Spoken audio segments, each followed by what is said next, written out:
حضرت فاطمہ بیان کرتی ہیں، کہتی ہیں کہ ایک دفعہ حضرت علی نے ہمارے گھر میں ایک مہمان کو دعوت دی اور مجھے کہا کہ فاطمہ ہمارے گھر میں ایک مہمان آ رہا ہے۔ حضرت فاطمہ کہتی ہیں کہ میں نے یہ بات سنتے ساتھ ہی اس مہمان کے لیے کھانا بنانا شروع کر دیا، لیکن میرے دل میں ایک خواہش جاگی۔ میں حضرت علی کے پاس گئی اور ان کو کہا کہ علی، آپ میرے خاوند ہیں، کیا آپ میری ایک خواہش پوری کریں گے؟ میری خواہش ہے کہ کاش میرے بابا رسول اللہ صلی اللہ علیہ وآلہ وسلم ہمارے ساتھ بیٹھے ہیں، وہ بھی اس دعوت پر آئیں۔ حضرت علی نے جب حضرت فاطمہ کی خواہش سنی تو آپ صلی اللہ علیہ وآلہ وسلم کو دعوت دی گئی۔ آپ صلی اللہ علیہ وآلہ وسلم کو جب حضرت فاطمہ کی دعوت کا پیغام ملا تو وہ حضرت فاطمہ کے گھر آئے، لیکن حضرت فاطمہ کے گھر کے دروازے سے واپس لوٹ گئے۔ حضرت فاطمہ کہتی ہیں کہ جب میں نے اپنے بابا کو دروازے سے واپس جاتے ہوئے دیکھا تو میں ان کے پیچھے گئی۔ میں نے کہا کہ بابا، ایسا کیا ہوا ہے کہ آپ ہمارے گھر کے دروازے سے واپس جا رہے ہیں؟ کیا آپ کو میری کوئی بات بری لگی ہے؟ کیا میرا کوئی ایسا عمل آپ کو برا لگا ہے کہ آپ مجھ سے ناراض ہو گئے؟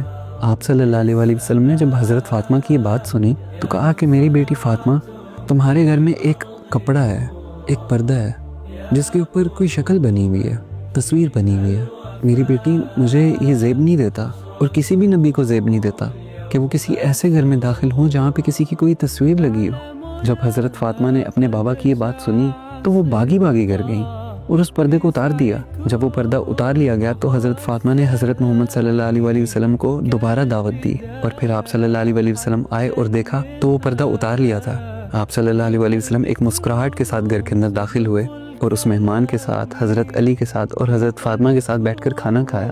صحابہ جب اس روایت کو بیان کرتے ہیں تو کہتے ہیں کہ اگر آپ صلی اللہ علیہ وآلہ وسلم چاہتے تو حضرت فاطمہ کو جا کے درست بھی کر سکتے تھے، لیکن آپ صلی اللہ علیہ وآلہ وسلم نے ہمیں اپنی بیٹی کے ذریعے، حضرت فاطمہ رضی اللہ تعالی عنہ کے ذریعے ہمیں یہ سکھایا کہ اگر نبی کی بیٹی کو اجازت نہیں ہے کہ وہ گھر کے اندر کسی کی تصویر لٹکائے یا کسی کی تصویر کو سجا کے رکھے تو یہ کسی کو اجازت نہیں ہے۔